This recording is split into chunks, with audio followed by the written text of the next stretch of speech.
Eu estou controlando aqui pelo relógio do computador, tá? 15 horas em ponto. Acho que eu vou começar, né?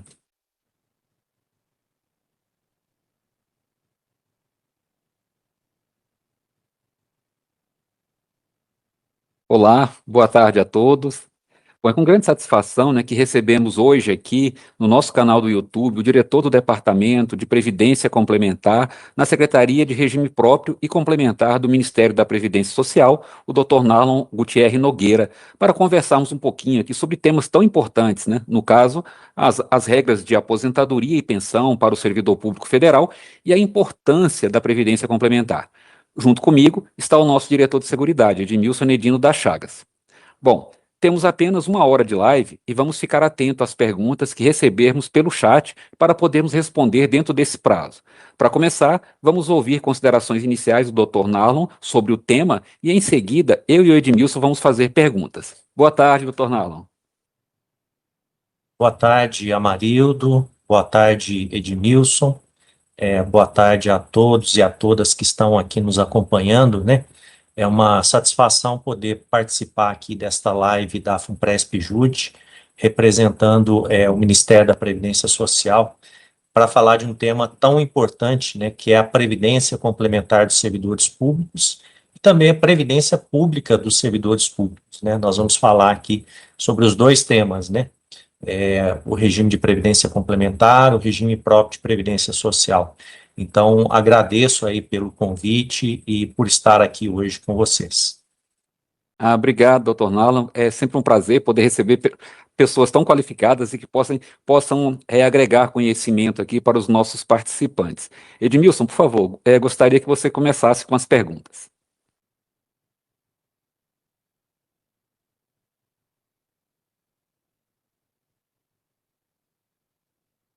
Edmilson, não estamos ouvindo você.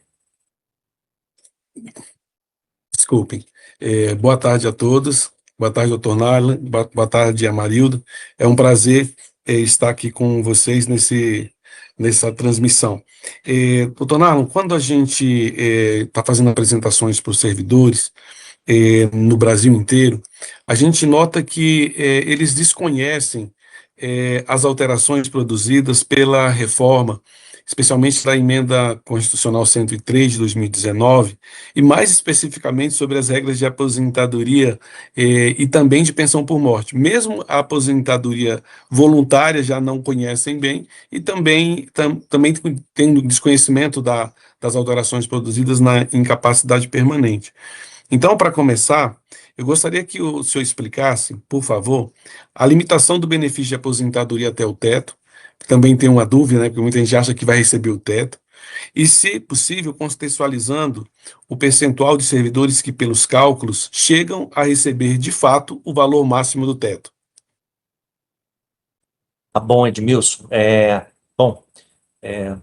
Ainda como uma fala inicial aqui, né, preciso exaltar também essa iniciativa de vocês, né, de fazerem essa live para esclarecimento dos servidores, né, porque mostra aí o compromisso da FUNPRESP-JUDE com o tema da educação financeira e previdenciária, né, e nós aqui no Ministério a gente tem se dedicado muito nessa agenda da educação financeira e previdenciária, que precisa ser feita tanto com os servidores, com aqueles que já são participantes, né, da entidade, e também temos investido na questão da educação financeira e previdenciária para as crianças, para os jovens, por meio de um projeto chamado Poupadores do Futuro, e que a FUNPRESP-JUDE também participou esse ano, né, então mostrando o engajamento de vocês nessa matéria.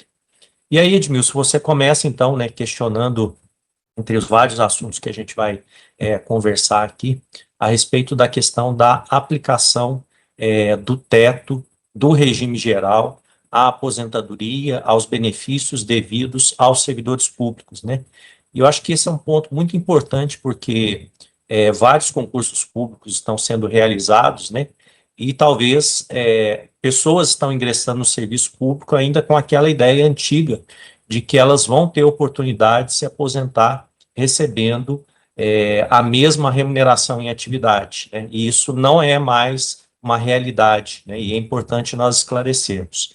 E aí, se vocês me permitissem, eu vou compartilhar aqui uma tela para que a gente possa caminhar um pouco por uma linha do tempo, né, mostrando como que a previdência dos servidores evoluiu ao longo dos últimos anos, até nós chegarmos a esse ponto da instituição do teto do regime geral e da previdência complementar, né? Eu acho que nos ajuda a ilustrar e as pessoas compreenderem bem esse tempo.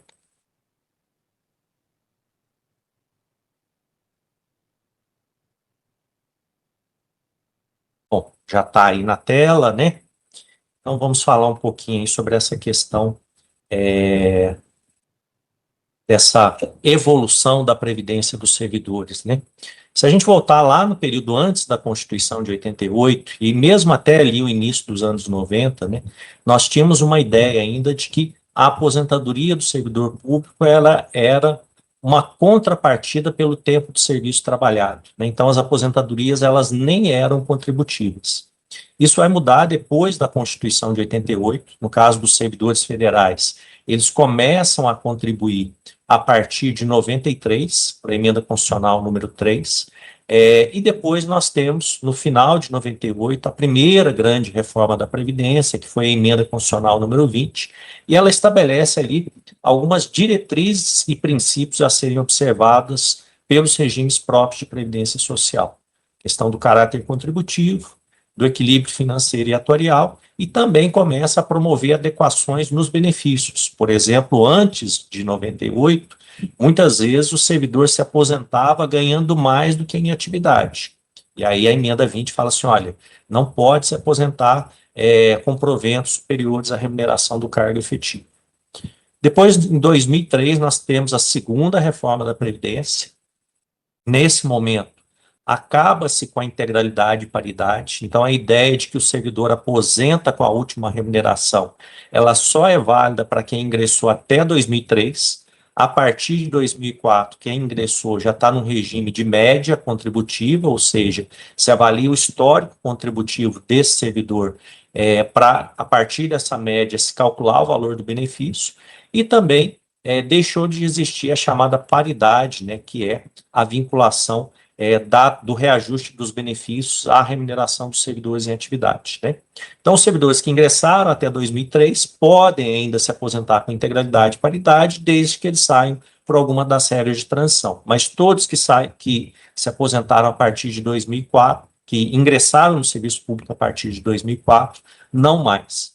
Aí se institui também a contribuição dos aposentados e pensionistas, e a emenda 41, ela vai permitir que cada ente federativo institua o regime de previdência complementar por lei própria e, a partir da instituição do regime de previdência complementar, adote o teto do regime geral. Essa previsão estava na emenda constitucional número 20, exigia uma lei complementar, essa lei complementar não foi publicada, 2003 se retira a necessidade da lei complementar e autoriza cada ente a fazer isso por lei própria. Quando é que essa lei vai surgir para os servidores federais? 2012.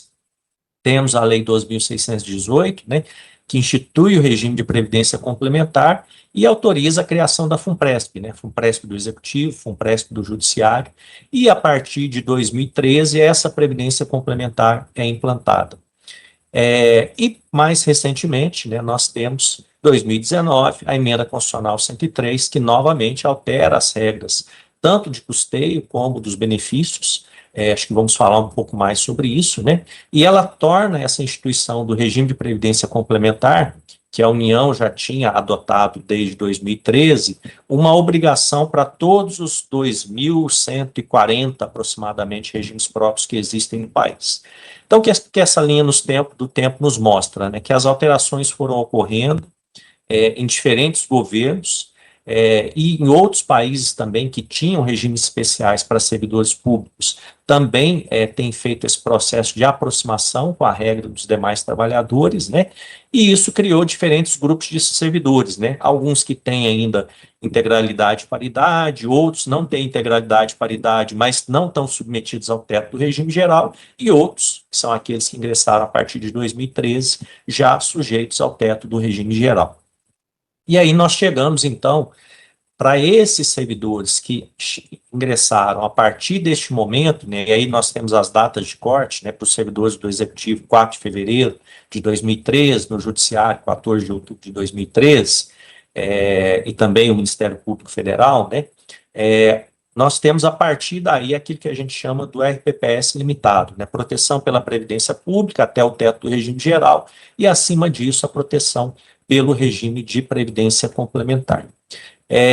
Mas, embora sendo dois regimes, os dois com um único objetivo, né, que é proporcionar a proteção para os servidores públicos, né.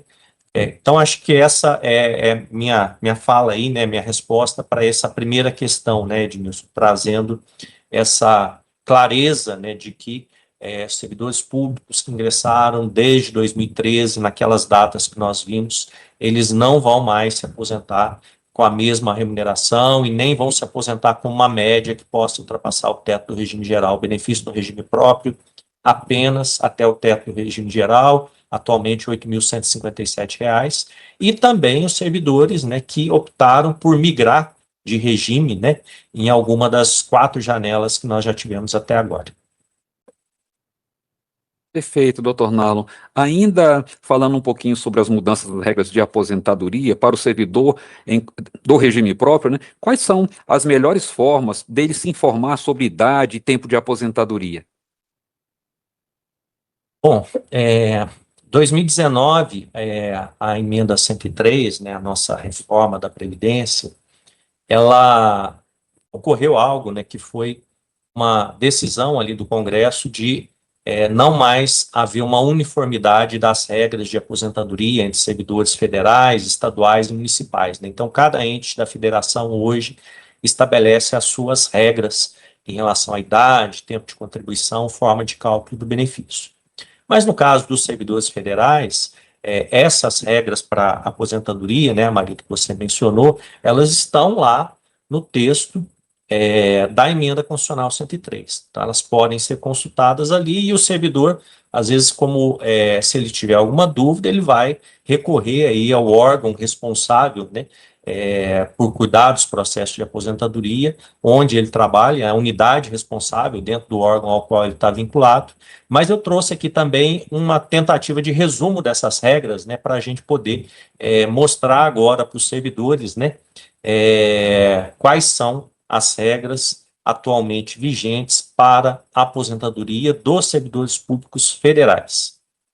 Então, vou aqui também compartilhar para que a gente possa ir comentando e expondo essas regras. Bom, então, regras de aposentadoria na emenda constitucional 103 de 2019. E aí eu começo pela chamada aposentadoria programada, né, ou aposentadoria voluntária. É aquela que nós esperamos alcançar, né, num dado momento da nossa vida, quando nós cumprirmos os requisitos. Essa primeira que está exposta aí é a regra que vale para os servidores que ingressaram após a reforma, então a partir de 13 de novembro de 2019, ou para aqueles que ingressaram anteriormente, mas que não decidirem ou não cumprirem, decidirem não sair por das regras de transição ou não cumprirem os requisitos de uma das regras de transição. Então, na sequência, nós vamos falar sobre as regras de transição, que são aquelas que se aplicam aos servidores que ingressaram anteriormente, né, que podem ser alcançadas pelos servidores que ingressaram anteriormente. Mas vamos começar aqui por essa regra permanente da aposentadoria voluntária programada. É uma regra simples, né? Tem uma exigência de idade, 65 anos no caso do homem, 62 anos no caso da mulher, 25 anos de tempo de contribuição, 10 anos de tempo de serviço público e 5 anos no cargo efetivo, o cargo no qual ele vai se aposentar. Então, cumpridos esses requisitos, o servidor pode sair, se aposentar nessa aposentadoria voluntária programada. Nós temos também as chamadas aposentadorias especiais, né, de professores, policiais, exposição a agentes nocivos, pessoas com deficiência, mas como elas são menos comuns, né, especialmente aí no público atendido pela FUNPRESP-JUDE, não vou trazer essas regras, vamos ficar aqui só com a regra que se aplica à grande maioria dos servidores. Então, essa é a regra permanente. Aí nós temos a regra de cálculo, né? Então, quem cumpriu os requisitos para se aposentar por esta regra do artigo 10, parágrafo 1º da Emenda Constitucional 103, como que vai ser o cálculo do benefício? O benefício vai ser calculado com base no histórico contributivo desse servidor público, né? Então, 100% do período contributivo desde julho de 94. Anteriormente se aplicava a média sobre 80% do período, então permitia não considerar no cálculo aquelas contribuições, aquelas remunerações de contribuição mais baixas, agora não, todas entram no cálculo. Então, se nós tivermos aí um servidor do Poder Judiciário, da Justiça Federal, né, que ele trabalhou e cumpriu 10 anos lá no regime geral e contribuiu, às vezes contribuiu sobre um salário mínimo, 2 salários mínimos, isso vai entrar na média de cálculo dele. Então, o que significa? Isso provavelmente vai diminuir essa média para fins de cálculo do benefício dele. Então, primeira coisa, apura-se a média de 100% do período contributivo, desde julho de 94, ou desde o mês inicial de trabalho e contribuição desse servidor público, e sobre essa média a gente aplica um percentual, 60% até 20 anos de contribuição, e para cada ano adicional de contribuição acima dos 20 anos, mais 2%. De forma que, para você atingir os 100% da média, você precisa ter 40 anos de tempo de contribuição. Então, a regra te permite aposentar com 25 anos de tempo de contribuição, mas se você sair só com 25 anos, o seu benefício vai ser 70% da média. 60%, mais 5 anos vezes 2, 10, 70% da média, né? Então, precisamos ter claro isso, né? Você pode sair com os 25 anos, mas você sai com um valor de benefício mais baixo, 70% da média. Então, é esta a regra de cálculo da aposentadoria voluntária para quem ingressou a partir de 2019 ou quem ingressou anteriormente e não sair por uma das regras de transição. E aí vamos passar aqui rapidamente as 2 regras de transição que nós temos na emenda 103. Menciono essas 2 regras, mas é preciso lembrar que aqueles servidores públicos que até 2019 já haviam cumprido os requisitos para se aposentar por alguma das regras anteriores, da emenda 47, da emenda 41, da emenda 20, eles têm direito adquirido, então podem se aposentar a qualquer momento por aquelas regras anteriores, né? Mas para quem não tinha cumprido os requisitos até 2019, nós temos 2 regras possíveis. Primeira regra está no artigo 4º da emenda 103. Né? Essa é a chamada regra de pontos, e hoje o que ela exige? Uma idade mínima, 62 anos para o servidor homem, com um tempo de contribuição, 35 anos para o servidor homem, 20 anos de serviço público, 5 anos no cargo efetivo, e uma pontuação que é o resultado da soma da idade mais o tempo de contribuição, né? Então, eu preciso ter pelo menos 62 anos de idade e 35 anos de contribuição. Aí, somando esses 2 requisitos, né, idade e tempo de contribuição, eu preciso atingir uma determinada pontuação, que agora, em 2025, para os homens, essa pontuação está em 102 pontos. A soma de idade e tempo de contribuição tem que dar 102, e ela vai continuar aumentando até chegar a 105 em 2028.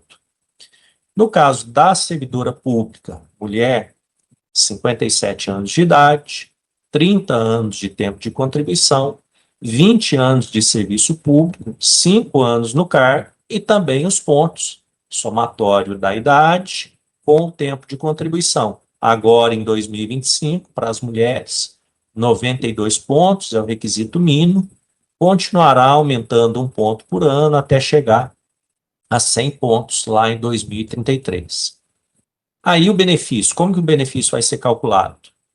Se esse servidor ou essa servidora tiver ingressado no serviço público até 2003 e quiser se aposentar com a última remuneração, ou seja, com a integralidade, aí ele vai ter que trabalhar até a idade de 65 ou de 62. Ele não pode sair com 62 ou 57, porque se ele sair com 62 ou 57, ele vai para a mesma regra de cálculo que se aplica a quem ingressou a partir de 2004, que é aquela regra de cálculo que nós vimos agora há pouco, permanente, né?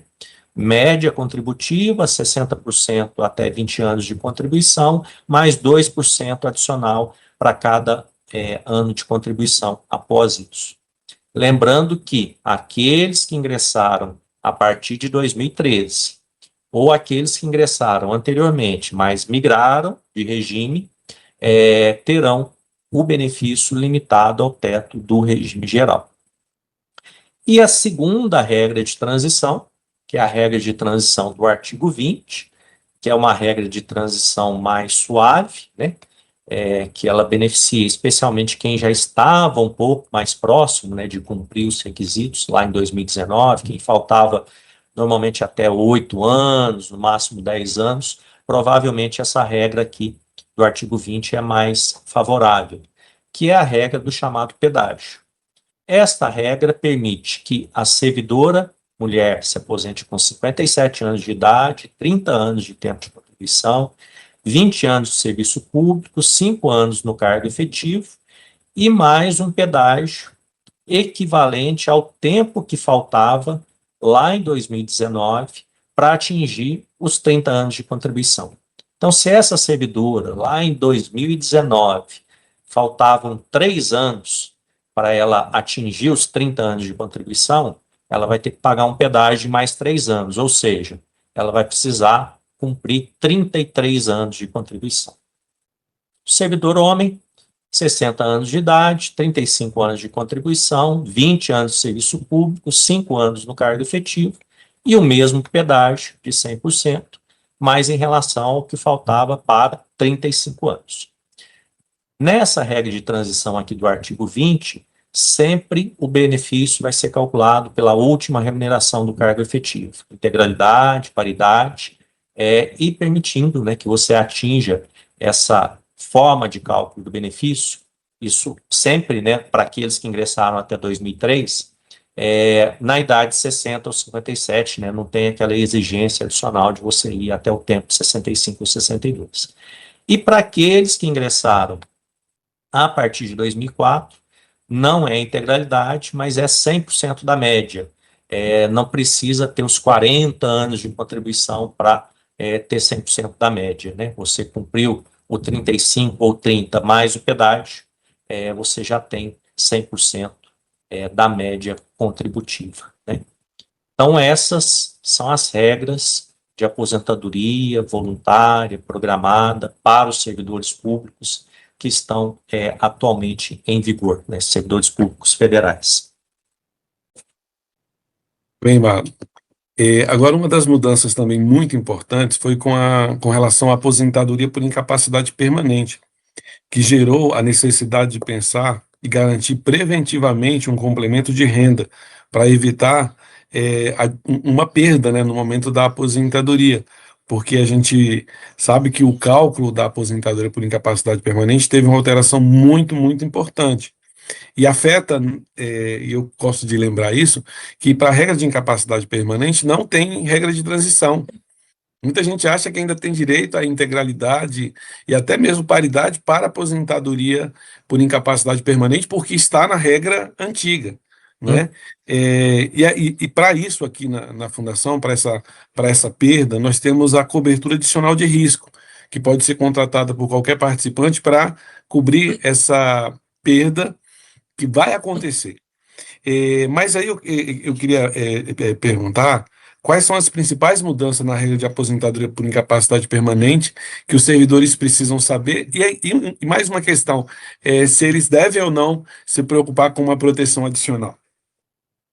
É muito boa pergunta, né, porque é natural, né, que dentro do nosso pensamento, né, o que nós planejamos, né? Bom, eu tenho 30, tenho 40, tenho 50 anos de idade, mas eu continuarei trabalhando saudável, e quando eu atingir a idade de 60 anos, 62 anos, 65 anos, ou a idade que eu pensar, eu vou lá, por uma decisão minha, requerer o meu benefício de aposentadoria voluntária programada, né? Esse é o nosso ideal, é o nosso planejamento normal, né? Mas todos nós estamos sujeitos a alguma eventualidade.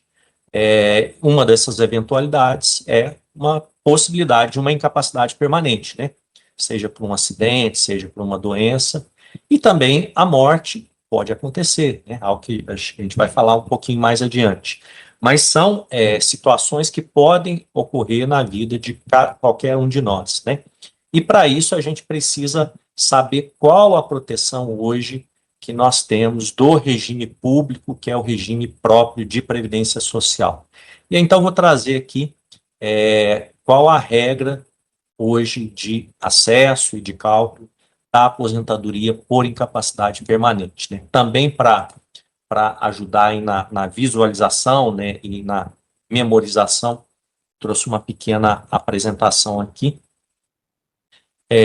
Então, fundamento, né, da aposentadoria por incapacidade permanente, que está previsto lá no texto da Constituição, e também na emenda constitucional 103. Né? No texto da Constituição está no artigo 40, parágrafo 1º, inciso 1º, e na emenda constitucional 103 está lá no artigo 10, parágrafo 1º, inciso 2º. Então eles falam, ó, o servidor será aposentado por incapacidade permanente para o trabalho no cargo em que estiver investido, quando não for possível a readaptação, hipótese na qual será obrigado a realização de avaliações periódicas para verificação da continuidade das condições que ensejaram a concessão da aposentadoria. Então, se o servidor não tiver mais condições de exercer as funções relacionadas àquele cargo dele, a primeira coisa que vai se buscar é verificar se ele pode ser readaptado, né? E a emenda 103 também colocou lá no artigo 37 da Constituição, parágrafo, se não me engano, parágrafo 13, para disciplinar esse instituto da readaptação, que ele já existia na legislação, mas existia algum questionamento em relação a esse instituto, ele foi acrescentado no artigo 37, esse instituto da readaptação. Se ele puder ser readaptado, ele vai ser readaptado para essa nova função que ele tenha condições de exercer e continua recebendo a remuneração dele normalmente. Mas se ele não puder ser readaptado, se ele de fato estiver incapaz, aí ele vai ser aposentado por incapacidade permanente. E aí a parte final do dispositivo fala que mesmo nessa situação, embora seja uma incapacidade permanente, não quer dizer que ela seja definitiva e irreversível. Pode ser que essa situação, a princípio considerada de uma incapacidade permanente, por alguma razão, seja por uma recuperação daquela pessoa, pela evolução da ciência, da medicina, que essa pessoa depois ela volte a ter condições de trabalhar, e nesse caso, por isso se prevê que essa situação de incapacidade ela seja objeto de reavaliações periódicas. Bom, mas vamos dizer que esse servidor ou essa servidora estão, nesse momento, de fato, incapazes de forma permanente para o trabalho, não podem ser readaptados, e no quadro atual, eles não têm condições de continuar exercendo nenhuma função no serviço público. Eles vão se aposentar, e qual é a regra de cálculo? A regra de cálculo é aquela mesma que nós vimos agora há pouco para as aposentadorias voluntárias, ou seja, 60% da média de todo o histórico contributivo desse servidor ou dessa servidora, acrescido de mais 2% para cada ano que exceder aos 20 anos de tempo de contribuição. Vou até mencionar aqui, né, existe uma discussão aí acontecendo, que no caso do regime geral, para as seguradas mulheres do regime geral, esse acréscimo de 2% é a partir de 15 anos, né? Mas lá na emenda, para servidoras públicas não ficou dessa forma, esse tema está lá no Supremo, em uma das ADIs que está para o Supremo decidir. É provável ou possível que as servidoras esse referencial mude, né, e que esse acréscimo de 2% passe a ser a partir de 15 anos. Mas hoje nós temos 2% para cada ano adicional a partir de 20 anos, seja para o servidor público, seja para a servidora pública. E aí, reforçando, né, Edmilson, o que você falou, mesmo que se trate de um servidor que ingressou lá em 1995 no serviço público, que não migrou, que ele estava ali trabalhando na expectativa de se aposentar com a última remuneração do cargo efetivo. Vamos imaginar que esse servidor tem uma remuneração de R$30 mil. Se ele se incapacitar permanentemente para o trabalho, ele vai cair nessa regra aqui, né? 60% da média de todo o histórico contributivo, né? E é muito provável que, sendo aplicada essa regra, aquele valor que ele recebia em atividade tenha uma queda. Ele vai se aposentar ali recebendo 25 mil, 20 mil, 15 mil reais, conforme o tempo de contribuição que ele tem, conforme o histórico contributivo que ele teve ao longo da sua vida. A gente tem uma exceção em relação à questão dos 60% mais 2, quando se tratar de aposentadoria por incapacidade permanente decorrente de acidente de trabalho, doença profissional ou doença do trabalho. Nesses casos, também o cálculo pela média, mas 100% da média, independentemente do tempo de contribuição, mesmo que seja os 20 anos, menos do que 20 anos, vai ser 100% da média. E aí fecho, né, voltando no seu ponto, é importante que os servidores, mesmo aquele servidor que está no regime antigo, né, que a gente chama de RPPS pleno, né, sem estar sujeito ao teto do regime geral, ele reflita a respeito disso e busque uma proteção adicional? Sim, é importante, né? Eu diria que a previdência complementar, para quem ingressou a partir de 2013, ela é essencial, fundamental, indispensável. Para quem ingressou anteriormente, ela é muito importante e ela deve ser considerada uma linha aí de você planejar o seu futuro e estar melhor protegido, né?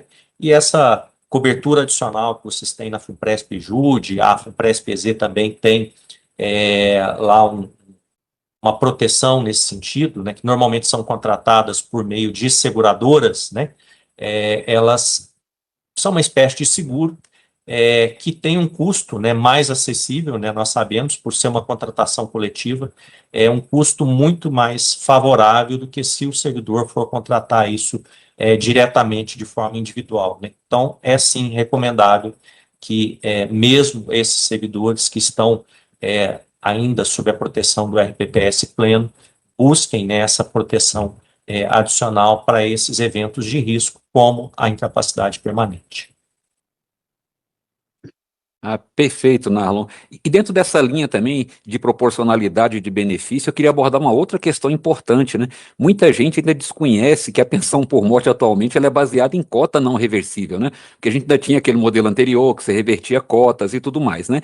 E ela, além do mais, ainda pode ser paga por tempo determinado. O que é preciso saber sobre esse tema para se prevenir e como complementar a renda, né, nessas hipóteses de redução? Isso é também muito importante, né? Eu diria que talvez até gere mais motivo de atenção, né, do que a própria incapacidade permanente, né? E o Brasil ele tinha regras de pensão que elas eram muito generosas, né? E por isso o Brasil era um dos países que mais gastava com pensão por morte no mundo, como proporção do PIB, mesmo sendo um país ainda relativamente jovem, né? Isso há 10 anos atrás, isso tem mudado rapidamente. E aí, mesmo antes da reforma de 2019, lá em 2015, uma medida provisória encaminhada para o Congresso no finalzinho de 2014, né, na virada de 2014, e convertida em lei em 2015, já se começou um processo de alteração das regras de pensão por morte, e esse processo foi concluído em 2019 com a emenda 103. Então, nós passamos a ter regras de pensão por morte muito mais duras do que as que existiam anteriormente, né? E muitas vezes os servidores não têm ciência disso, ou não param para refletir sobre isso, né? Então é importante a gente falar sobre esse tema, e também vou colocar aqui alguns slides, né? Que no caso da pensão é até mais complexo, né? A gente tem mais coisa para falar até do que no caso da aposentadoria por incapacidade permanente. Bom, então pensão por morte. Vou tentar fazer um resumo aqui do que nós temos hoje em relação à pensão por morte no regime próprio de previdência social dos servidores públicos da União, a partir do que está previsto lá no artigo 20 da emenda 103 e na lei 3.135, que alterou a lei 8.112 no que diz respeito à pensão por morte, né?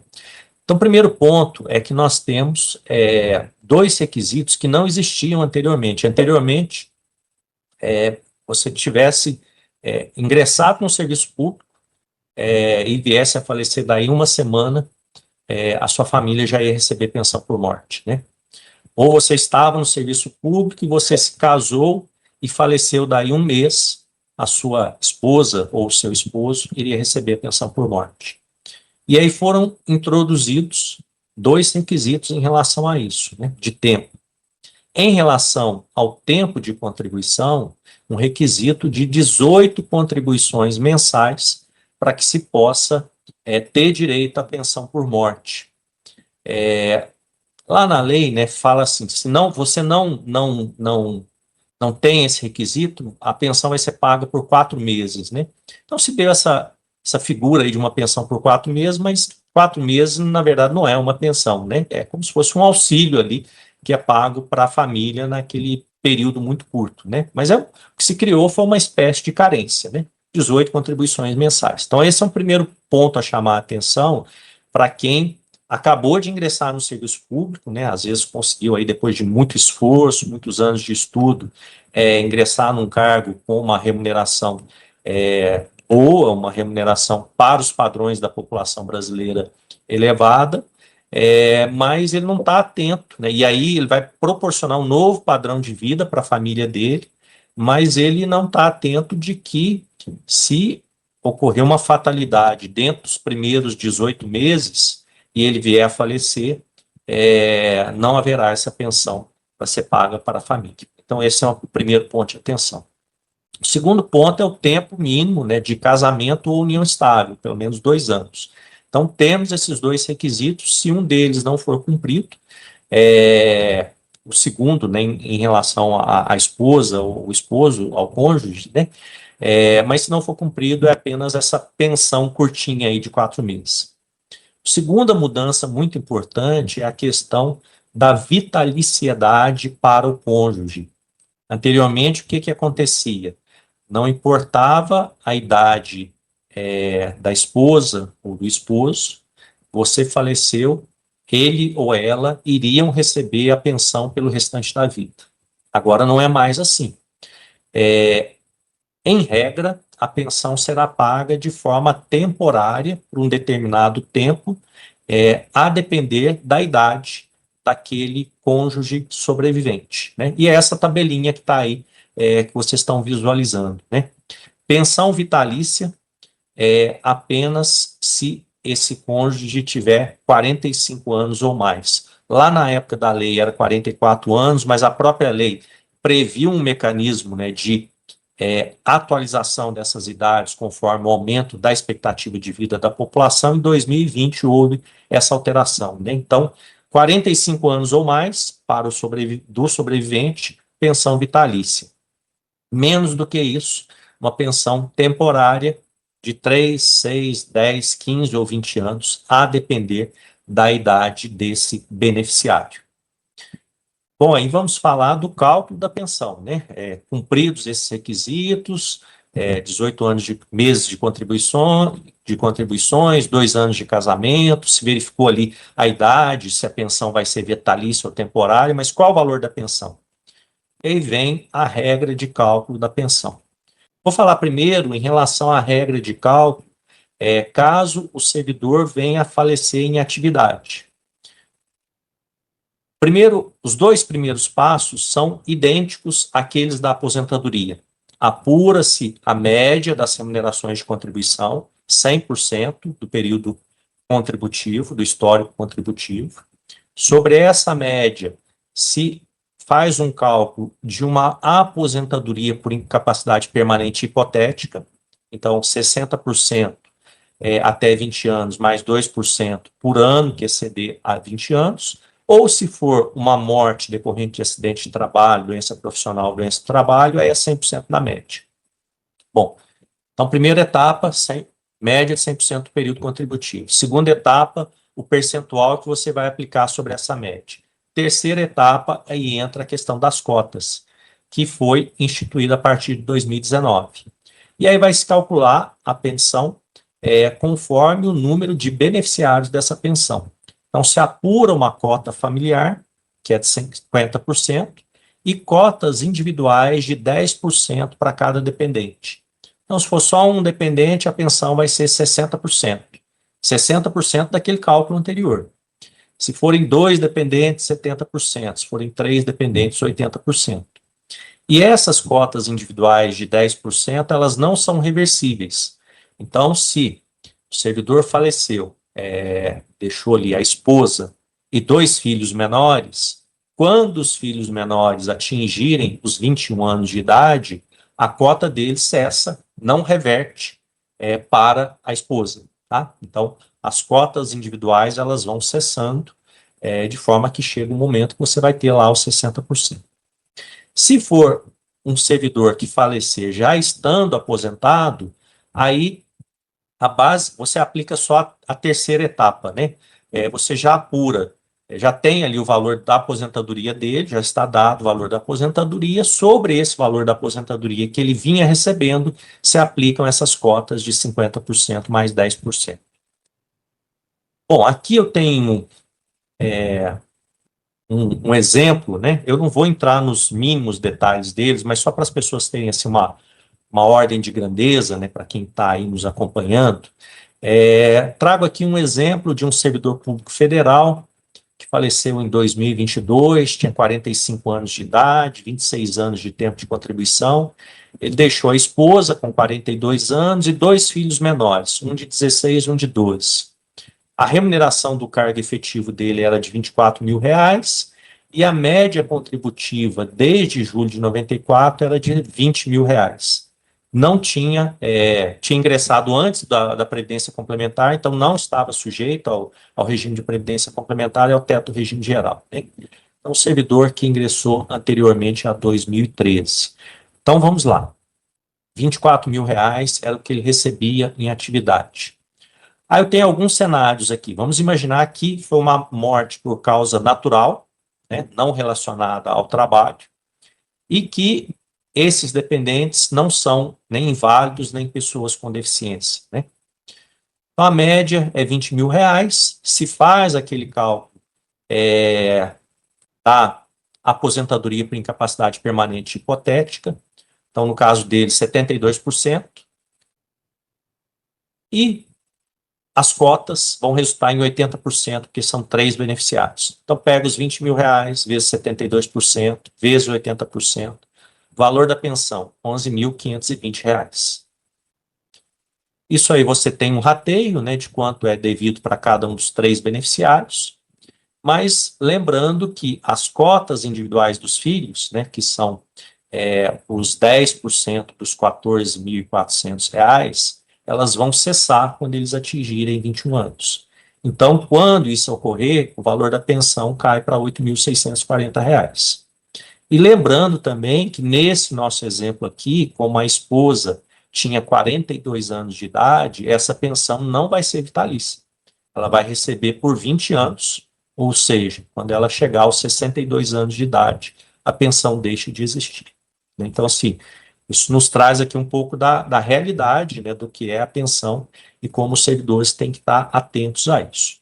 Aí aqui tem os outros cenários, eu acho que eu não preciso passar por eles, né, mas aí, a depender de você tendo um dependente que é inválido ou pessoa com deficiência, o cálculo muda um pouco, o valor da pensão é um pouquinho mais alto, mas mesmo assim, em um cenário, R$ 16.000, no outro cenário, R$ 12.900. Além disso, Amarildo e Edmilson, uma questão importante para a gente lembrar também em relação à pensão são as restrições que foram criadas para acumulação de pensão, né? Que não existiam anteriormente, né? Então, vamos imaginar que a gente tem aí dois juízes federais que são casados, né? E às vezes eles têm aí aquele pensamento, não, se um falecer, um se aposentou, se o outro falecer, aquele que está aposentado vai receber a pensão integral, né? Proventos integrais da aposentadoria, mais proventos integrais da pensão. Não é mais assim, né? Nós temos restrições às regras de acumulação. Essas restrições, né, para acumulação estão lá no artigo 24 da emenda 103. Não vou passar ele em detalhes, porque ele é um pouquinho complexo, né, mas vou só trazer aqui os pontos principais, né. Em regra, você não pode acumular mais de uma pensão no mesmo regime. Então, não pode receber duas pensões do regime próprio, né? Então, o servidor era casado com uma servidora, esse servidor faleceu, ela passa a receber a pensão, depois essa servidora se casa com outro servidor que também vem a falecer, ela não pode receber as duas pensões, né? Não pode acumular duas pensões no regime próprio. Exceção para essa regra é quando você tiver duas pensões de um mesmo instituidor decorrentes de cargos acumuláveis, né? Então, um servidor, um procurador da República que é professor em uma universidade federal, né? São dois cargos acumuláveis, pode gerar duas pensões acumuláveis também. Aí depois o parágrafo 1º vai falar das situações em que é permitida a acumulação. Então, pode acumular pensão entre regimes diferentes, do regime geral com regime próprio, do regime próprio da União com o regime próprio de Estado, de um regime próprio com o sistema de proteção social dos militares, das Forças Armadas, por exemplo. Pode acumular pensão com aposentadoria, isso não tem problema, você acumular pensão com aposentadoria pode, mas tudo isso que eu estou falando que pode acumular, depois nós vamos ver quanto pode acumular, não é o valor total. E pode acumular também pensão militar com aposentadoria, seja do regime geral ou regime próprio. Mas essas situações de acumulação permitidas aqui, do parágrafo 1º, elas estão sujeitas a uma regra que reduz bastante o valor que pode ser acumulado, né? Então, se ocorrer uma dessas situações de acumulação, por exemplo, no primeiro exemplo, na primeira situação que eu falei, né, dois juízes federais, um deles falece, o outro está aposentado, aí vai se escolher qual o benefício mais vantajoso. Sobre o segundo benefício, o que vai receber? 100% até um salário mínimo, mais 60% de 1 a 2, mais 40% de 2 a 3, mais 20% de 3 a 4 e mais 10% do que ultrapassar 4 salários mínimos, né? Então, esse benefício, que era nesse exemplo, né, um benefício de um valor bastante considerável, ele vai cair ali para algo de 2 salários mínimos e meio, 3, o último 10% dá mais, 3, 4 salários mínimos, os 4 salários mínimos vai ser esse benefício, né? Então,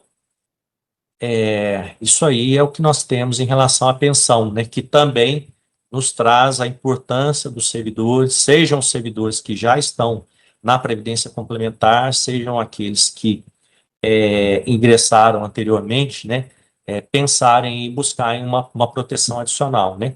E lembrando que isso o servidor pode ter uma maior necessidade, às vezes, num determinado período da vida dele, né? Às vezes, em determinado momento, ele tem filhos menores, depois, mais para frente, os filhos já estão independentes, talvez ele não precise mais, né? Mas em determinados períodos da vida, principalmente, essa proteção adicional, ela é muito importante em relação à questão do eventual falecimento e a pensão por morte, dadas as novas regras que nós temos.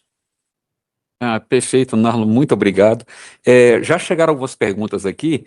para nós três, para mim, para o Edmilson, e tem algumas para você também. Mas assim, como eu não sou especialista, estou um pouco enferrujado, já trabalhei um pouco com isso no passado, mas não estou acompanhando com tanta acurácia, assim como você, como o Edmilson. Mas vou tentar responder aqui, vou fazer algumas aqui, e eu tenho uma no final aqui que é para você, Narlon. Mas Tá fique à bom. vontade também, se quiser fazer qualquer correção na minha fala aqui. A primeira é aqui de um colega, ele está perguntando o seguinte: tenho aproximadamente 45 anos de contribuição e 25 de judiciário. Vou me aposentar pelo teto? Edmilson, o que acha dessa? 45 anos de contribuição. Então, assim, pela lógica aqui, tá na paridade, né? Porque entrou há muito mais tempo, né? Porque só de judiciário ele tem 25. Se ele tem 25 anos de judiciário, ele ingressou antes de 2000, até 2003, né? Antes de Exatamente. 2003, né? Então ele teria paridade, né? Se ele sair por uma das regras de transição, aquelas duas regras de Isso. transição que nós vimos, né? Se ele cumprir todos os requisitos, né, em uma ou outra, aí ele pode sair com a integralidade e paridade. Ah, ótimo. Bom, tem uma outra aqui também, do Aécio, esse se identificou aqui. Entrei no serviço público em 2008. Como ficam minhas contribuições efetuadas antes da migração para a FUNPRESP? Bom, vou colocar um tempero aqui. Ele está falando que migrou. Se ele entrou em 2008, essas contribuições anteriores entraram no cálculo do BE. Então ele vai receber, além do teto do INSS, o BE e mais o que ele acumular aqui no FUNPRESP. Correto? Acho que é isso, né? É Eu isso, até, e diria, assim, né, Amarildo, complementando aí a sua resposta, né, conforme você bem falou, né, ele vai receber um benefício até o teto do regime geral, aí tem que fazer o cálculo para ver se vai dar o teto, pode ser que dê menos do que o teto, isso. Verdade. no regime próprio, vai receber o benefício especial desse período entre 2008 até o momento em que ele migrou, não sabemos aí qual janela que ele migrou, e espero que ele tenha ingressado na Previdência Complementar para receber também o benefício da Previdência Complementar, né? Sim. Bom, temos mais um aqui. É, deixa eu ver aqui. Sim. É, Vinícius. Para um servidor de 46 anos que migrou de regime e tem benefício e terá que se aposentar, teria que se aposentar aos 65 anos. Se ele quiser se aposentar anteriormente de forma proporcional, existe essa opção? Acho que você explicou isso, né, lá naquela possibilidade lá dos 20 anos de contribuição, né, e sair antes, né, se ele quiser. Mas acho que teria que ver requisitos que ele cumpre, né, eventualmente. A possibilidade de sair antes dos 65 é se ele tem 46 anos de idade, 46 anos. ele não fala aí o tempo de contribuição que ele tem, né? Não, não fala. Tá. Porque também tem que ver isso, né, A para ver possibilidade dele enquadramento. sair antes dos 65 seria na regra do artigo 20 da emenda 103, que é aquela do pedágio. Mas para um servidor que tem hoje 46 anos, portanto, lá em 2019 ele tinha 40, é muito difícil que ele cumpra aquele requisito lá do pedágio, porque se ele tinha 40 anos, provavelmente faltava no mínimo 15 a 20 anos para ele cumprir o tempo de contribuição. Então, o pedágio dele é muito alto. Então, a regra de transição que ele vai ter é a outra regra de transição do artigo 4º, que a idade tem a idade dos 62, mas aí não tem integralidade. Pode ser que ele consiga com 62, mas o mais provável pela idade também é que ele vá para os 65 anos. Tem que estudar o caso concreto, mas pela idade que ele diz que tem hoje, provavelmente 65 anos, e diria mais, né? 65 anos na regra atual, né? Ele tem 46, muito provavelmente a gente vai ter outra reforma da Previdência antes dele chegar aos 65. Eu tenho uma outra aqui, Narlon, muito interessante, que fala um pouquinho de um tópico que você falou, importante, que é a aposentadoria por incapacidade. Só que ela acrescenta uma outra questão importante aqui. Chama Lilian Silva Moreira. Caso o servidor tenha migrado e se aposente por incapacidade, a regra de cálculo será aplicada preservando-se o valor integral do BE, que acho que essa é uma dúvida que muita gente tem, né, em relação ao BE, que eu acho que o BE recebe sempre integral, né? Acho que essa é uma boa questão, né? O benefício especial, a regra de cálculo, seja na aposentadoria, seja na pensão por morte, é do benefício que será pago pelo regime próprio de previdência social, né? Do benefício previdenciário.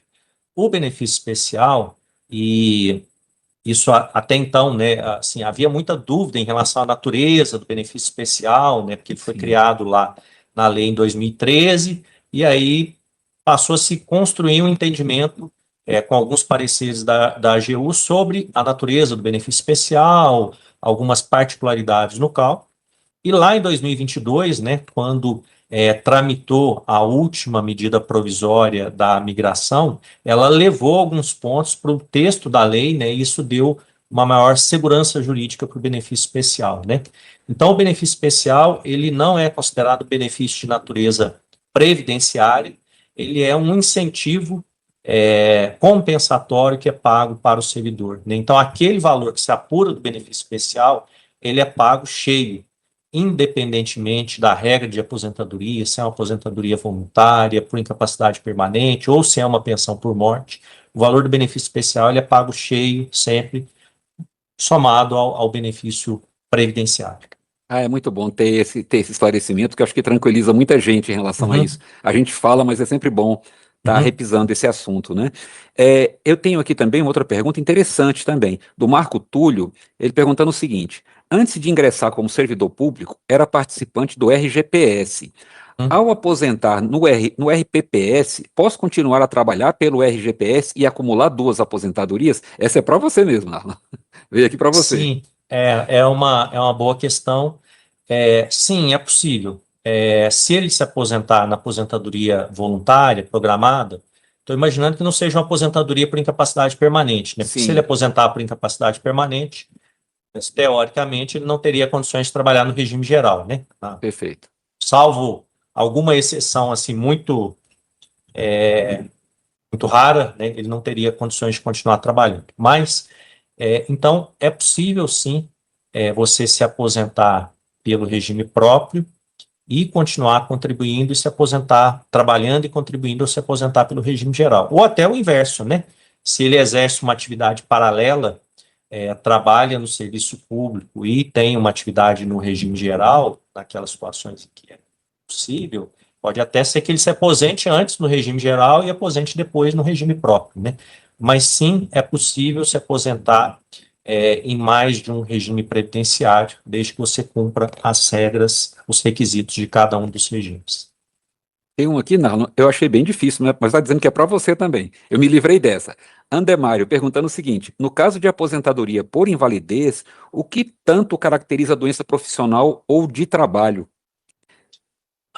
Não vou É, saber responder de pronto. A gente tem alguma definição no regime geral, tem algo lá na Lei 8.203 e sim, na Lei 8.112, acho que tem algo também. Mas de pronto eu não vou saber dizer, e eu acho até que nem é só um conceito propriamente jurídico, né? Ele depende de uma sim, avaliação médica médica, né? também, né? É, Para definir se aquilo é uma doença profissional ou do trabalho, né? Porque aí você vai estabelecer um nexo de causalidade entre aquela incapacidade e a doença, né? Para verificar se ela e a atividade exercida para verificar se é uma doença profissional do trabalho. Mas, assim, em linhas gerais é isso, não tem uma resposta matemática exata, né? Mas o conceito é esse. sim. Eu já tive uma situação Eu acho dessa que o no meu. Edmilson quer complementar essa aí, É, Edmilson. eu vou até concluir aqui, Edmilson, eu te passo a palavra. Eu já tive uma situação dessa no meu trabalho lá, assim, 2 situações. Foi anterior à emenda 103, mas eram 2 casos de fibromialgia. Só que uma pessoa, ela trabalhava com digitação, era só o que ela fazia, era Uhum. digitação. E aí a junta médica conseguiu incluir, caracterizar o dela como doença profissional. E a outra era bibliotecária. E aí Uhum. eles negaram, não conseguiram estabelecer um nexo causal e negar. Eu acho que aqui vai ser mais ou menos a mesma coisa, né? Você vai ter, como ele está muito aberto, você teria que avaliar esse nexo de causalidade, né? Eu ia só acrescentar, meu, que é uma questão que dada pela junta médica, né? Uhum. A junta médica, quando vai avaliar, ela faz exatamente essa avaliação entre a doença, né, ou a enfermidade, ou a moléstia, como diz a lei, e o trabalho desenvolvido. E se o nexo de causalidade, bem colocado pelo Narlan, for verificado, e foi o exemplo que você deu, aí sim pode ser caracterizado e, consequentemente, o valor do percentual seria sempre de 100%. Eu acho que do tempo que eu trabalhei com isso, Edmilson, não sei se isso mudou, mas o TCU tinha uma decisão que ele dizia que a junta médica é soberana, né? Não compete às áreas administrativas contestar o laudo que a junta dá, até porque você não tem conhecimento, é para isso mesmo que tem a junta, né? Então, o que ela estabelecer, está estabelecido. Você pode questionar por outra junta, né? Eventualmente, né? Se for o caso. E nesse caso, normalmente tem um médico do trabalho.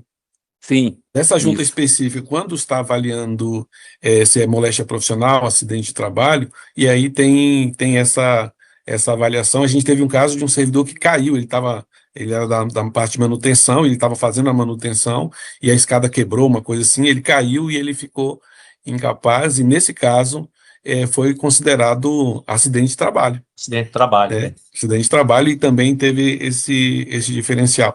Marido, também tem umas perguntas que mandaram para mim que são diferentes das suas. Vamos lá, então, Edmilson. Só dizer assim, que eu achei esse Claro. exemplo do Amarildo perfeito, né? Porque ele mostra que uma mesma doença, ela pode ser considerada doença profissional do trabalho para uma situação e não ser para outra, porque aí vai depender da atividade que exercia, né? Então, foi um exemplo muito, muito oportuno. Essa é a vantagem o Amarildo passou muito tempo no Recursos Humanos, eu também fui secretário de Gestão de Pessoas, então, assim, a gente tem casos... vivência, né? A vivência, Sim. caso que aconteceu conosco. Tem uma das perguntas aqui, só tem um e-mail, não dá para saber quem é o nome da pessoa. Ela falou assim: como é o reajuste da aposentadoria de quem entrou entre 2004 e 2013, mas ainda não aderiu à FUNPRESP? Na verdade, ela está tratando de quem está na regra da média, sem limitação ao teto. E o texto já diz, né, que o valor desse benefício vai ser reajustado pela regra do regime geral, o mesmo índice e a mesma data de reajuste do benefício do regime geral, já que ela não está na regra da paridade, né? A paridade seria uso da ativa. Mas essa é para você, Narlon. Diz assim, ó, existe alguma previsão de ampliar o prazo de aposentadoria compulsória, além aqui ele botou 72 ou 73. A gente sabe que pela reforma está considerado em 75. Mas tem alguma previsão de aumentar esse prazo? Só fazer um comentário em relação à anterior, Edmilson, que é exatamente o que você respondeu, né? Para dizer que essa previsão do reajuste, né, ela está lá na Lei 10.887 de 2004, no artigo 15, né? E isso foi reforçado pela emenda 103, essa vinculação do reajuste dos servidores com o regime geral, e não apenas para quem ingressou entre 2004 e 2013, mas quem ingressou depois de 2013 também, né, que está limitado ao teto, também tem esse reajuste nos mesmos parâmetros, né? E todos os anos, agora, inclusive, a portaria que sai com os índices de reajuste, né, que sai em janeiro de cada ano, ela é uma portaria agora conjunta entre o Ministério da Previdência Social, Ministério da Fazenda, e acho que agora o MGI também, porque na mesma portaria se estabelece os índices de reajuste para o regime geral e regime próprio. Era só para complementar isso, né, para reforçar o que você falou. E veja o problema da idade, né? Eu fui comentar isso e esqueci a sua pergunta. Me repita aí, por favor. Que era compulsória, né? Você poderia sim, a compulsória. Tá, lembrei. Ela falou aí de 72, 73, né? Então, assim, a aposentadoria compulsória até 2015 era 70 anos. Aí nós tivemos lá a chamada PEC da Bengala, né? Que aumentou para 75 anos. Tem uma única, e aí veio uma lei complementar, né, para definir esses 75 anos, e nessa lei complementar tem uma única situação em que a idade está chegando nos 75 anos, não sei se não deve ser essa situação que ela referiu, mas só para ter como exemplo, né, que é a carreira da diplomacia. A diplomacia não foi direto dos 70 para os 75, ela está aumentando um ano a cada 2 anos, né? Então, se não me engano, agora em 2026 a diplomacia chega também nos 75 anos. Então, assim, servidores em geral, desde 2015, aposentadoria compulsória, 75 anos. Não desconheço, não há nenhum estudo nesse momento para ampliar essa idade, né? Pode ser que no futuro se cogite isso, mas a idade da aposentadoria compulsória é 75 anos e acredito que ficará assim por pelo menos um bom tempo aí. Tem mais uma pergunta. Na verdade, tem, então, aqui, Mário, tem pelo menos mais umas 10 perguntas aqui. Eu até perguntei. Eu também já chegaram umas umas 3 ou 4 aqui. Qual o nosso limite de tempo, né? Mais um aqui, essa é bem interessante. Fala assim, ó. O que são essas janelas de troca de regime? De onde para onde o servidor iria Qual regime para qual regime? Tá, bom, as janelas são o quê? Quando a Lei 12.618, que instituiu o regime de previdência complementar, foi aprovada, ela estabeleceu a possibilidade dos servidores que ingressaram anteriormente mudarem o modelo de proteção deles.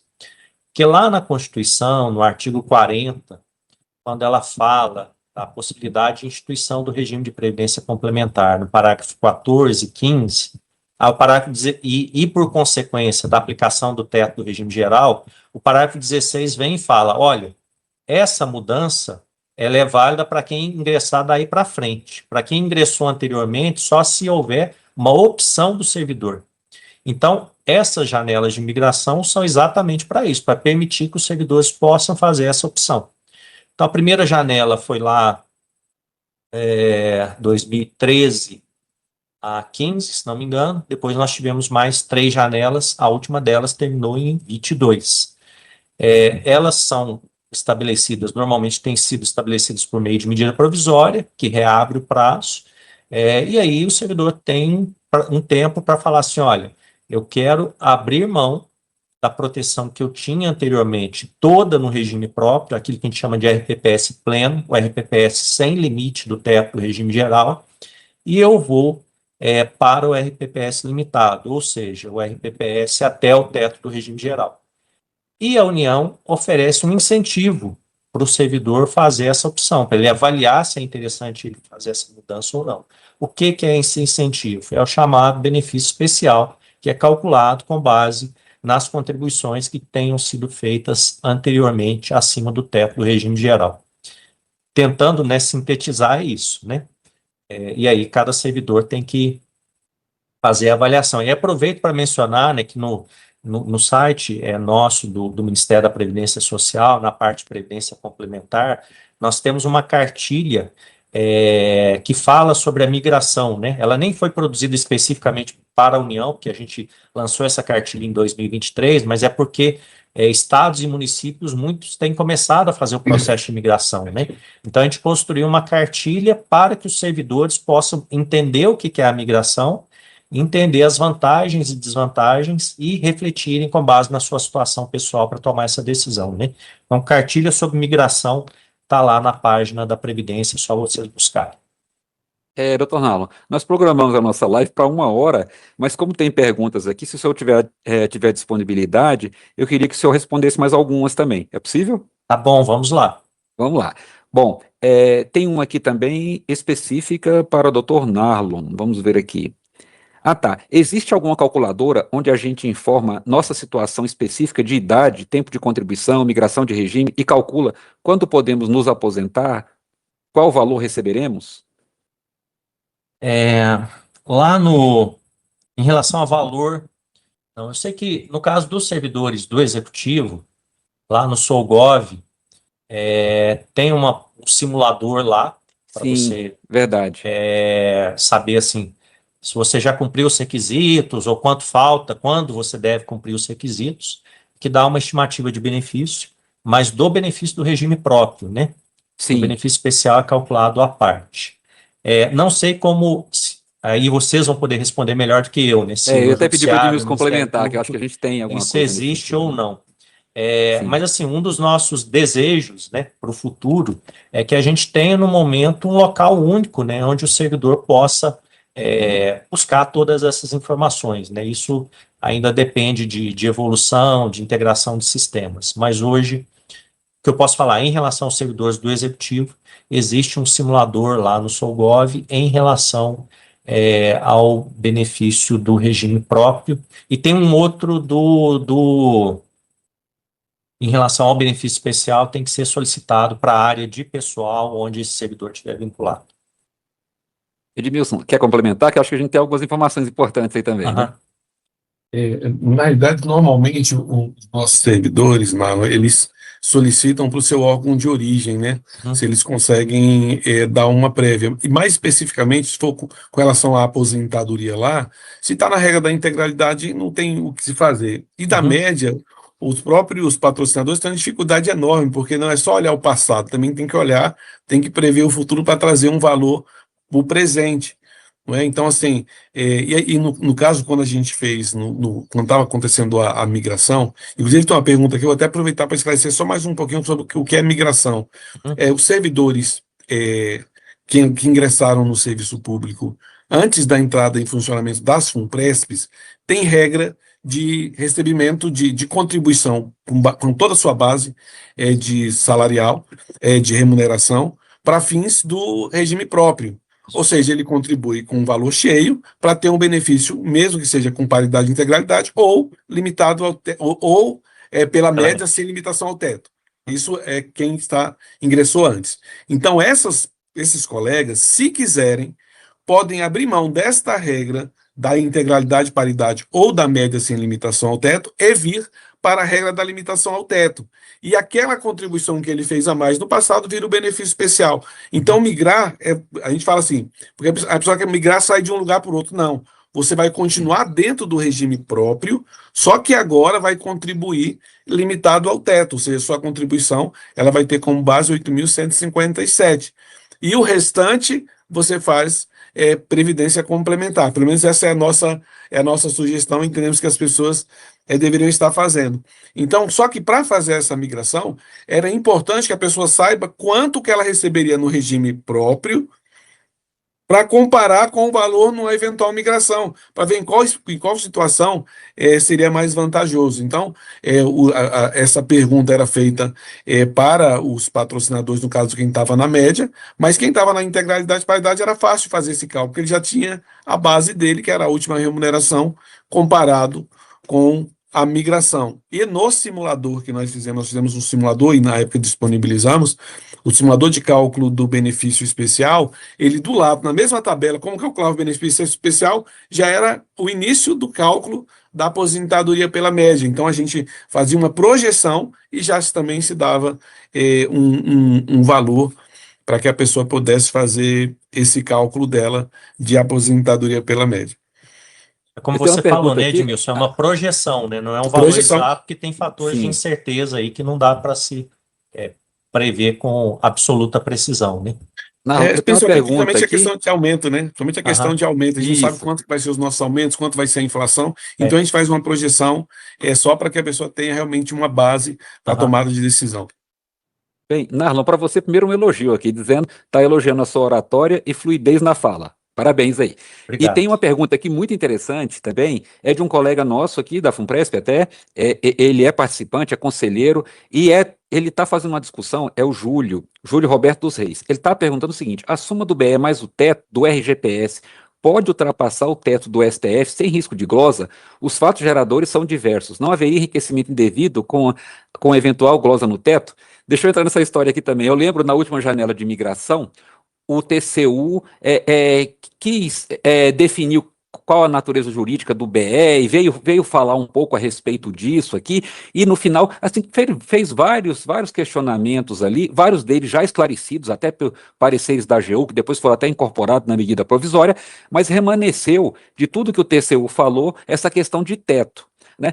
Aí aqui, eu acho que vai um pouquinho aqui de opinião jurídica, que eu não teria elementos na lei, acho que ela não fala muito isso, mas se a gente pensar daquilo que o Narlon falou, que ele tem natureza compensatória, e ela é compensatória de quê? É compensando o excedente de contribuição previdenciária que eu fiz. Então, assim, na minha compreensão, embora o TCU tenha dito que entra para efeito de glosa no teto, se a soma passar, eu entendo que eu não poderia glosar, porque senão eu estou te devolvendo um dinheiro que é seu, e estou cobrando ali, fazendo uma glosa em função de teto. Mas é uma discussão jurídica, viu, Júlio? Eu não sei se vocês querem complementar, que ela de fato, um pouco complexa, né? Porque a própria lei fala que ele não entra para aqueles redutores, né? Você recebe ele integral, então tem uma natureza um pouco diferente, né? Meu entendimento é de que poderia, de que essa glosa não se sustentaria, sabe?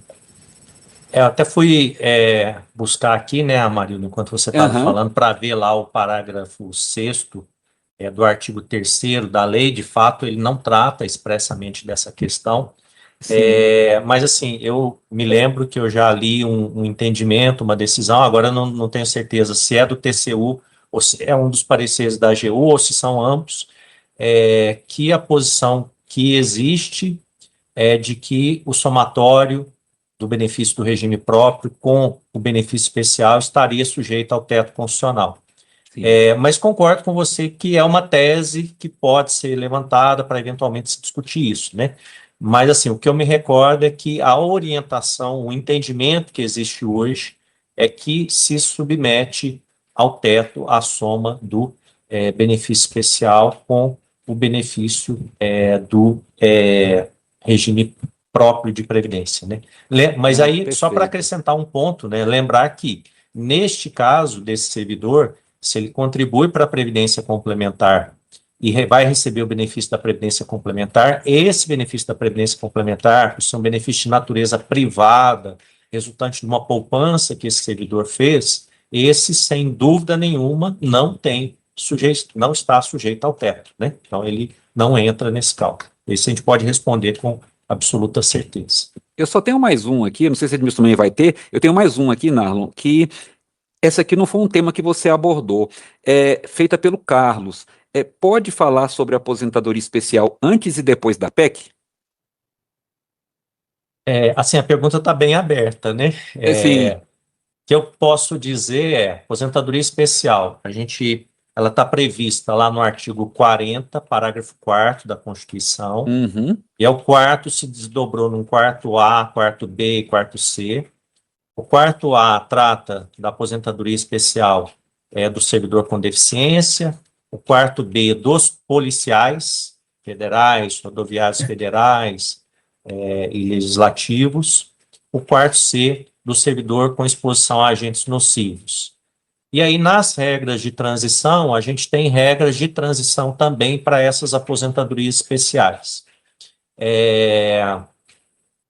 E lá, no parágrafo 4º, se estabeleceu que os requisitos, o que se pode ter de diferente na aposentadoria especial? A idade e o tempo de contribuição. Ou seja, o cálculo do benefício vai ser o mesmo cálculo da aposentadoria programada, aquele 60% mais 2. E as aposentadorias especiais, elas passaram a ter também a previsão de idade mínima, tá? Sim, linhas gerais é isso, Amarildo, que mudou, né? Agora eu precisaria saber qual aposentadoria especial, e aí cada uma vai ter as regrinhas, vai estar lá na emenda 103, mas visão geral é essa. Ok. Eu acho que Edmilson tem algumas perguntas mais aí, né, Edmilson? Tem sim. Não, mais uma aqui para ti. A pessoa aqui é Feluique. Antes de tomar posse no STJ, onde já tenho 21 anos de casa, tive 8 anos de cargo em comissão na PGR. Considerando que a idade mínima para aposentadoria está cada vez maior, vale a pena averbar? Não tem como dar uma resposta, né, absoluta sobre isso. Eu diria assim, tenha a sua certidão de tempo de contribuição e decida mais à frente se vai valer a pena ou não, no seu caso, averbar, né? Não dá para saber, vai depender das suas condições pessoais, de como as regras vão evoluir ao longo do tempo.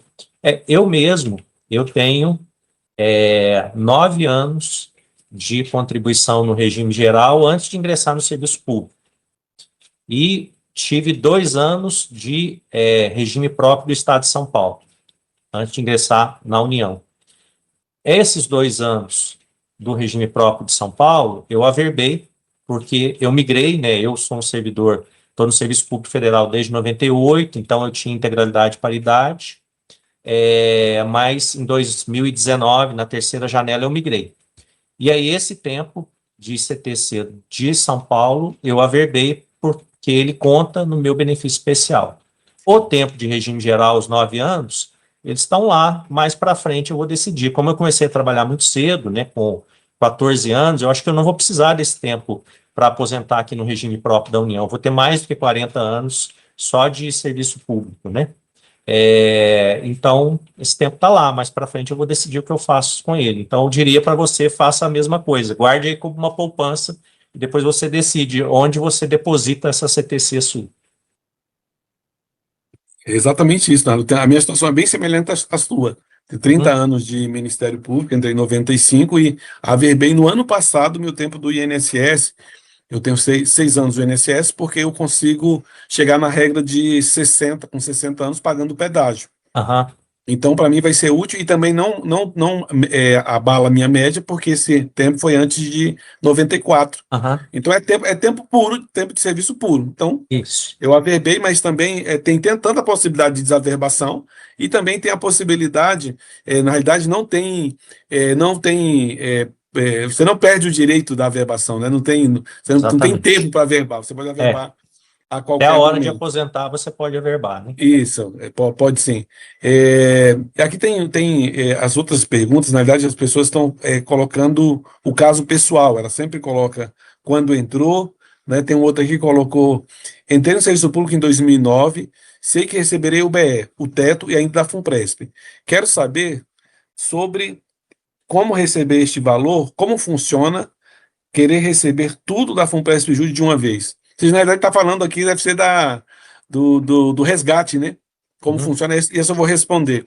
uhum. Na realidade, quando você cessa o vínculo efetivo com o patrocinador, por qualquer forma de vacância, e a aposentadoria é uma delas, nasce para você sempre a possibilidade de exercer o Instituto do Resgate. E o resgate na FUNPRESP, ele funciona de que você pode receber 100% daquilo que você contribuiu e 10% da parte do patrocinador a cada 3 anos de vinculação ao plano e, no máximo, 90%. E essa regra está a gente já está com um processo de alteração dessa regra no Supremo Tribunal Federal, né, que é o nosso patrocinador, master, né, vamos dizer, nosso patrocinador master, e nessa alteração, esse percentual vai aumentar. Vai começar com 40% para quem tem até 3 anos de vinculação ao plano, e vai finalizar com 18%, vai finalizar com 100% para quem tiver 18 anos de vinculação ao plano. Então, a regra vai melhorar, mas atualmente essa regra que está em vigor foi a que eu coloquei, né, 10% a cada 3 anos de vinculação ao plano, e pode sim fazer o resgate. E, por último, Depende do que é, tiver previsto no regulamento, né, Edmilson, do plano de isso, são, benefícios, são, né? e que tem uma proposta de alteração Isso.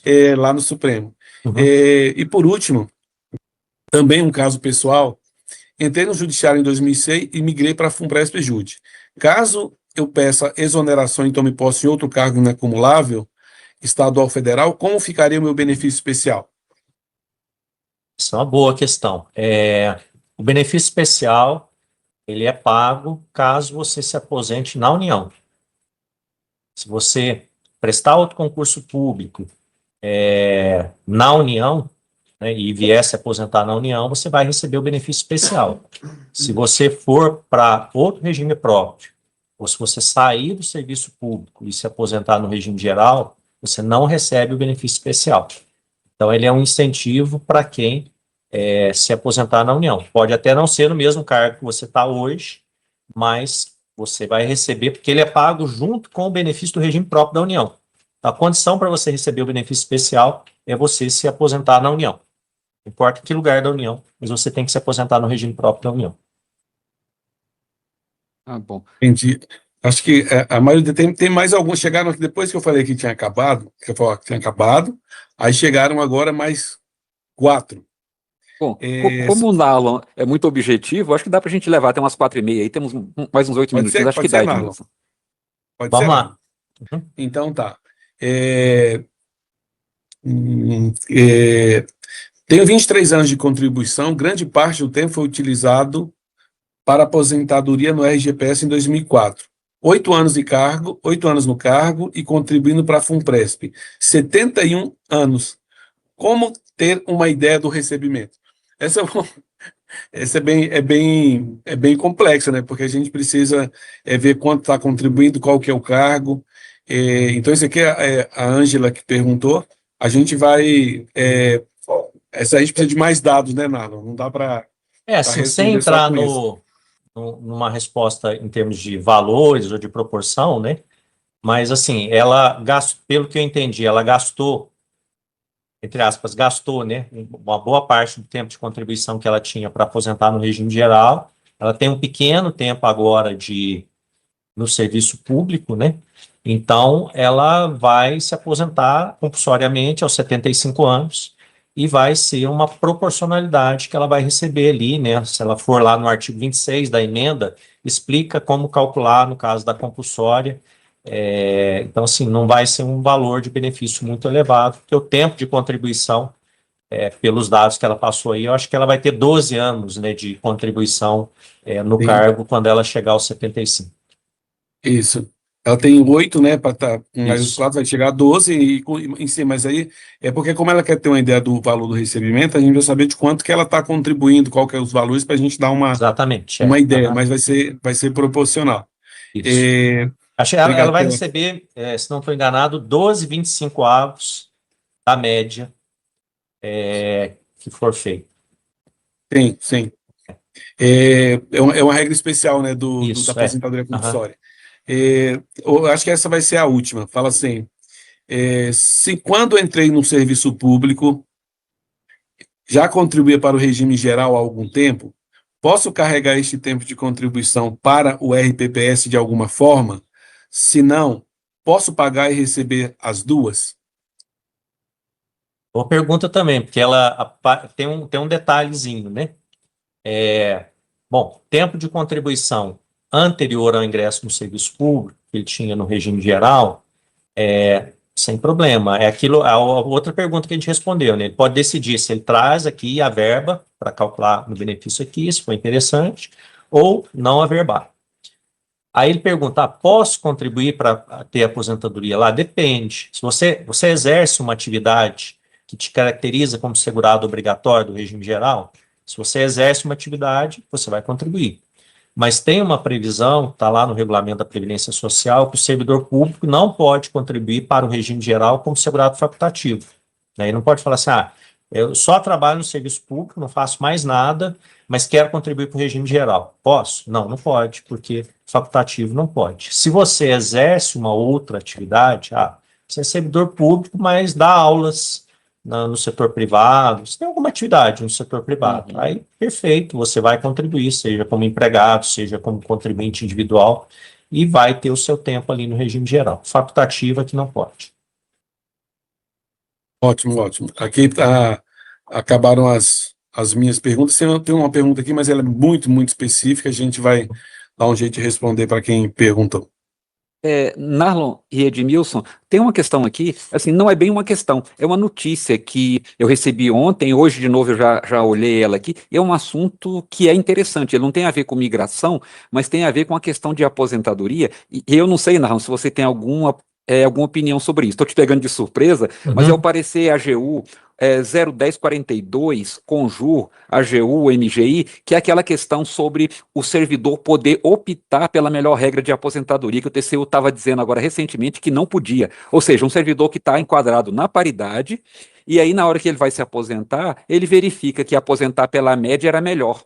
O TCU estava com o entendimento dizendo que não, que ele tinha que sair obrigatoriamente na paridade. E saiu agora esse parecer dizendo que é possível sim, que você tem o direito ao melhor benefício, que você pode optar. Você tem algum conhecimento sobre essa situação?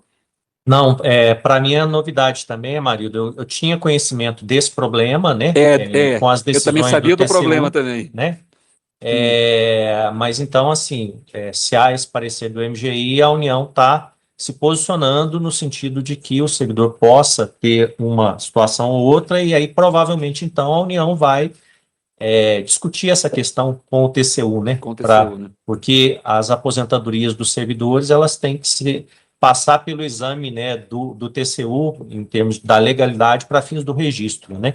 Então, se o MGI emitiu esse parecer, provavelmente a União está adotando uma posição de debater esse tema com o TCU para Junto ao chegar no TCU, né? entendimento, né? Eu não vi o parecer, mas acredito que esse será o caminho, né? E aí vamos Sim. aguardar até a gente ter uma decisão disso, que é importante, né? Porque está deixando muitas pessoas numa situação de insegurança, de preocupação, Isso. né? É isso mesmo. Eu até comentei, porque eu já vi colegas nossos aqui que passaram por essa situação e estavam angustiados. Não tem nada a Uhum. ver com a gente aqui, mas está sempre conversando, perguntando, Sim. falando, e aí dizendo, poxa, eu optei por isso, o TCU agora está negando. Mas aí Uhum. agora saiu esse parecer, que eu acho que de fato, acho que a linha vai ser como você está conduzindo. Aí eu acho que talvez o executivo deve entrar em contato com o TCU e ponderar a respeito dessa questão, né? Porque o executivo ele pode atuar, né? Tem o órgão da AGU, né, que Sim, representa a União, né, junto ao TCU. Então, provavelmente a União vai ingressar em algumas questionando algum desses acordos do TCU para tentar reverter. Só falar só um pontinho, rapidinho, mas bem rapidinho. Não, é interessante, quando você pega as emendas desde a 20, ela vai dizer assim, ó, passando um barulho aqui do lado. Ao vivo tem isso, né? Isso. Eu acho que é melhor. Vou fechar aqui já, só um instante. Tá. É o seguinte, quando a gente pega desde a emenda 20, ela fala assim, ó, ao servidor que ingressou antes dessa data, tem direito a aposentar de tal forma. Só que vem uma regra nova. Essa regra nova está dizendo assim, ó, na minha compreensão, na minha hermenêutica, ora, se está chegando uma regra nova, ela serve para todo mundo, só que para mim eu tenho uma regra especial. Então eu posto para essa e para que foi me assegurada. Aí chega a nova regra, lá da 41. Quem ingressou até essa data tem direito às do passado, mas também tem direito à nova, porque a nova é para todo mundo. É como se eu tivesse essa interpretação do TCU, com todas as vênias, está excluindo a regra nova, que é para todos. Não está falando assim, você só pode ir na antiga. Não tem não está escrito isso. Está dizendo que você tem direito, você tem uma exceção, mas a regra geral vale para você, não vale para todo mundo. Mas você pode, por conta dessa exceção, se quiser, ficar assegurado para quem completar, pedindo aquela regra. Eu acho que é isso. Eu concordo com você, Edmilson. Assim, essa compreensão, né, que o TCU teve dessa situação, ela veio num sentido diverso daquilo que nós sempre tínhamos entendido aqui no Ministério da Previdência. Essa não era uma dúvida nossa, né? Mas aí o TCU começou a suscitar isso e aí vamos ver o desfecho, né, dessa questão. Perfeito. Bom, que bom. Já ultrapassamos aqui o nosso tempo, né? A previsão era 1 hora, mas vieram muitas perguntas e a sua participação foi bastante importante, Narlon, e a live foi bastante produtiva. Eu gostaria de agradecer imensamente a sua colaboração, a sua disponibilidade de estar aqui conosco, trazendo informações tão importantes.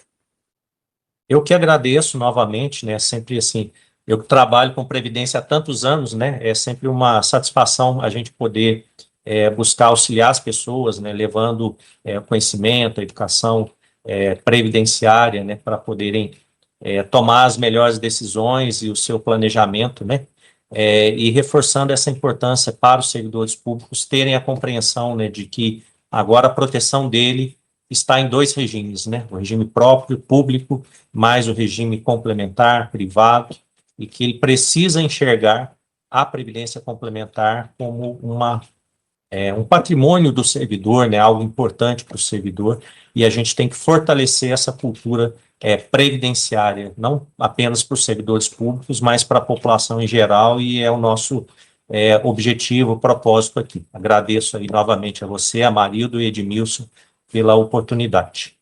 Ai, que bom. Eu também agradeço a participação do Edmilson. Acho que a gente conseguiu transformar isso aqui num bate-papo bem leve aqui, que a gente pôde talvez trazer informações aqui bastante interessantes para os nossos participantes, aproveitando todo o seu conhecimento, Narlon, e também do Edmilson, que também é um profundo conhecedor do assunto e das regras. Edmilson, para suas palavras também, considerações finais. Primeiro, agradecer imensamente, Narlon, pela sua disponibilidade. É interessante quando, como falamos desse assunto muito, né, com os participantes, servidores, que sempre tem novidade, né?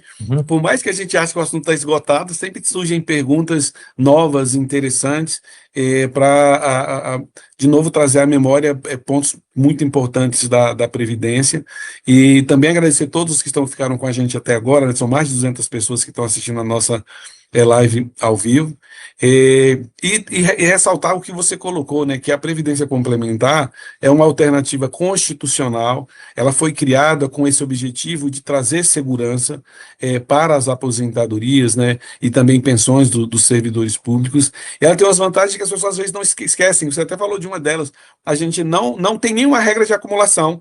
Então, aquelas regras que tem lá de acumulação, não, aqui na Previdência não. Então, inclusive alguns servidores casados usavam um migrava e outro não migrava exatamente por conta da questão da acumulação e daquele percentual que você colocou, né? Quanto maior o valor, menos se recebe. Então, agradeço muito a sua participação, agradeço também a todos que estão assistindo e também ao Amarildo e todo mundo que trabalhou para que essa live acontecesse. Eu fiz isso na figura da Paola, e a Funplejud está à disposição para também prestar esclarecimentos adicionais para aqueles que se interessarem pelos nossos canais, tá bom? Muito obrigado.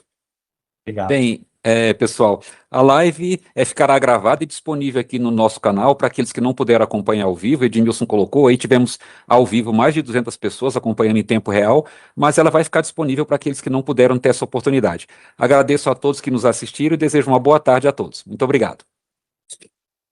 Tchau, tchau. Tchau.